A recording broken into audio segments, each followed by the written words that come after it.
अस्सलाम वालेकुम, मैं हूं बिलाल अहमद। उम्मीद है आप सब खैरियत से होंगे। Current affairs with Bilal Facebook page और यूट्यूब चैनल के साथ एक मरतबा फिर आपकी खिदमत में हाजिर हूं और बात करेंगे आज सानहे बल्दिया फैक्ट्री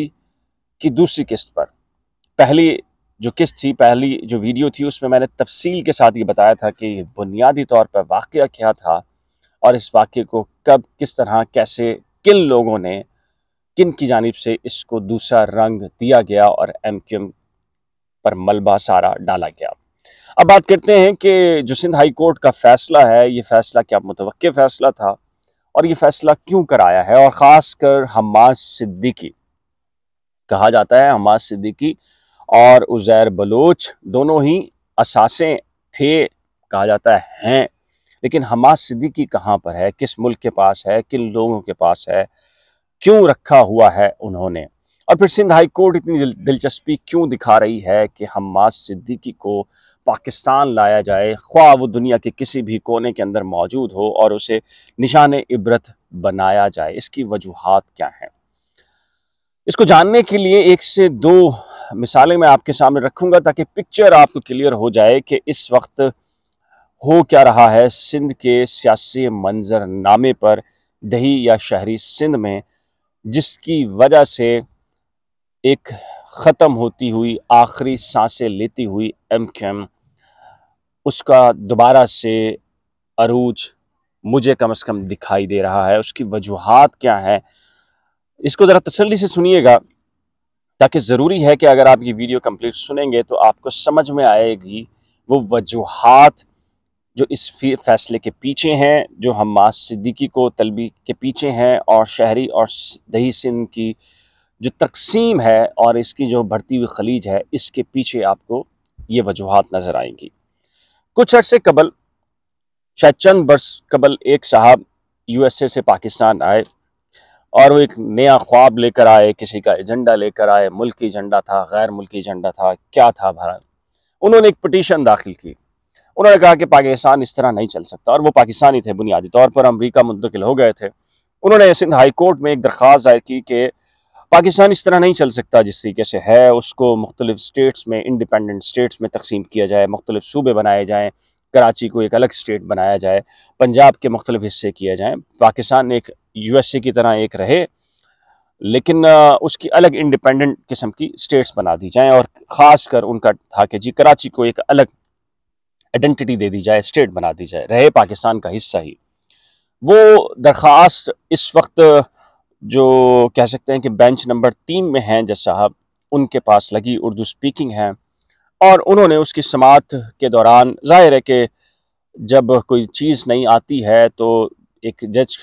समझना चाहता है, पूछना चाहता है और मुतमईन होना चाहता है कि क्यों कर जो इस्तदा प्रे की गई है कि जी कराची को एक इंडिपेंडेंट स्टेट बना दिया जाए, तो उसकी वजूहात क्या हैं और ये कैसे हो सकता है। तो कुछ सवालात उन जज साहब ने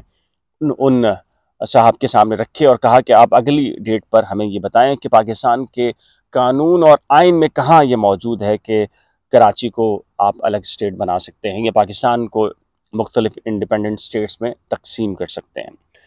वो एक कौमी अखबार या जुर्रत या इस तरह का कोई अखबार था जो कराची बेस्ड था, उसने एक बड़ी ही सुर्खी लगा दी कि अगले दिन अखबारात में कि सिंध हाई कोर्ट ने पूछ लिया है, बताया जाए कि कराची को कैसे सिंध से अलग किया जा सकता है। और ये खबर लगनी थी कि जो मौजूदा चीफ जस्टिस हैं, उन्होंने वो फाइल अपने पास मंगवाई, कुछ दिनों के बाद उसकी समाअत की, और जो साहब ये मुद्दा लेकर आए थे उनकी सरजनिश करते हुए कहा कि अगर कनाडा के अंदर इस वक्त सिख बहुत पैमाने के ऊपर नकल मकानी कर चुके हैं तो क्या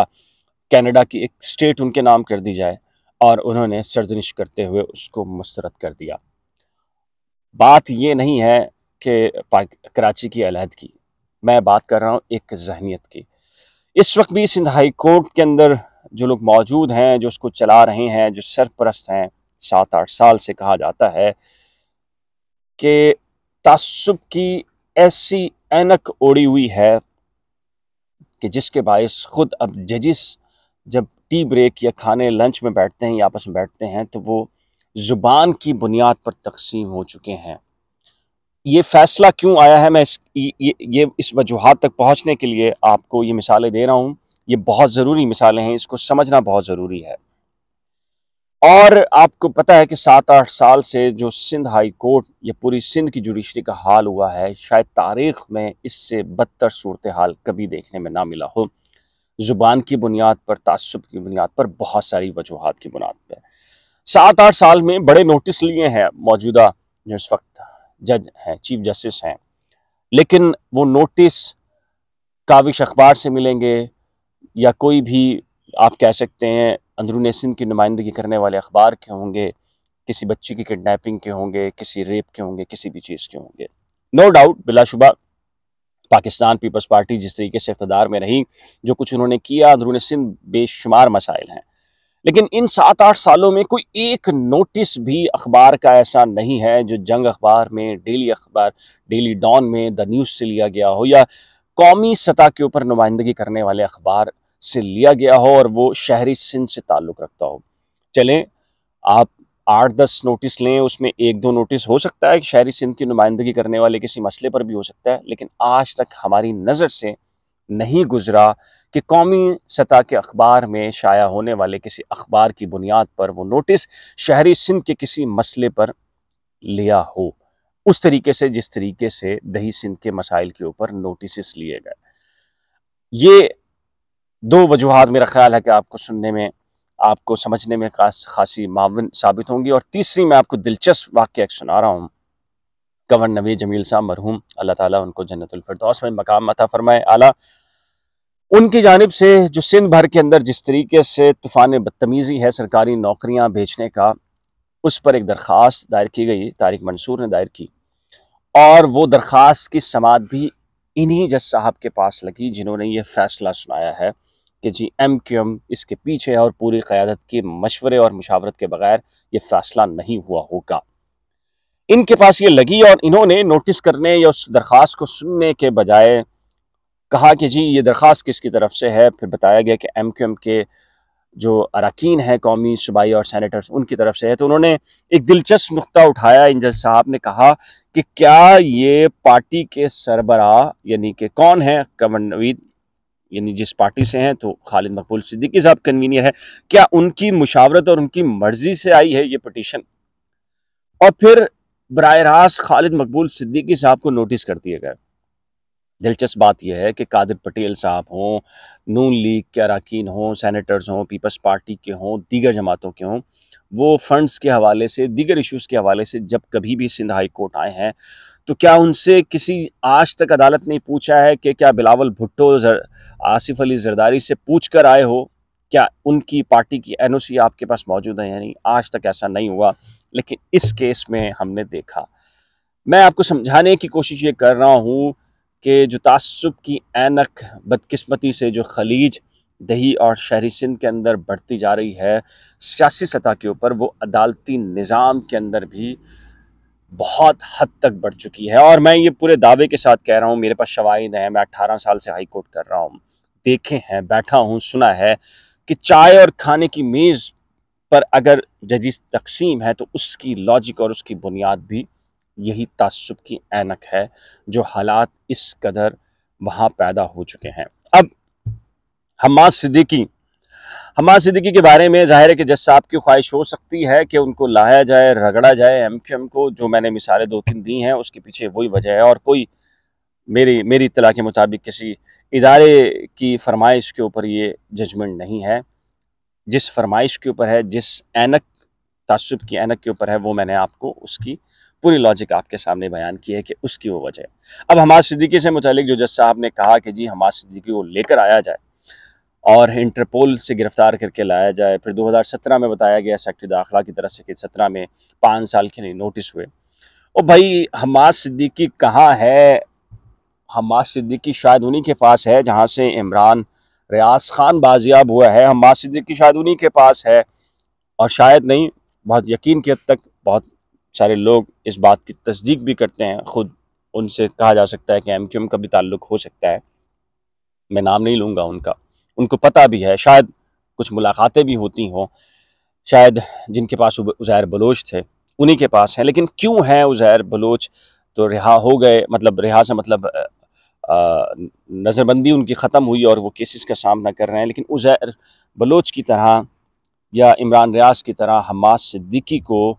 क्यों कर अभी तक प्रोड्यूस नहीं किया गया, पब्लिक के सामने नहीं लेकर आया गया, केसेस का सामना क्यों नहीं कराया गया? शायद ये बात अदालत कोशिश करे कि उनको लेकर आने की कोशिश करे, लेकिन जहाँ ज़ाहिर है कि हमास सिद्दीकी जहाँ मौजूद है, जिन लोगों के पास है, उनके पास बहुत सारी वजूहात हैं ना पेश करने की। और सबसे पहले तो कह चुके हैं कि दुबई से वो फ़रार हो चुका, तो उसके बाद आप तलाश कर लें, कहीं मिलता तो आपको। इंटरपोल ने भी जब यही कहना है कि जी हमने दुनिया भर के अंदर पूछा और वो कहीं पर भी मौजूद नहीं है, तो फिर आप क्या कर सकते हैं? हम्मास सिद्दीकी, ज़ाहिर है लोग ये सवाल भी कर रहे हैं कि क्या बानी एमक्यूएम अल्ताफ़ हुसैन की सपोर्ट में आएंगे या एमक्यूएम पाकिस्तान के लिए आएंगे, पीएसपी की नुमाइंदगी करने के लिए आएंगे। जब भी क्लियर किया जाएगा, एक ने कमेंट किया कि शायद उनको क्लियर करने की कोशिश की जा रही है। मेरा नहीं ख्याल कि हमास सिद्दीकी को फ़ौरन कोई क्लियर करने की कोशिश की जा रही है। हमास सिद्दीकी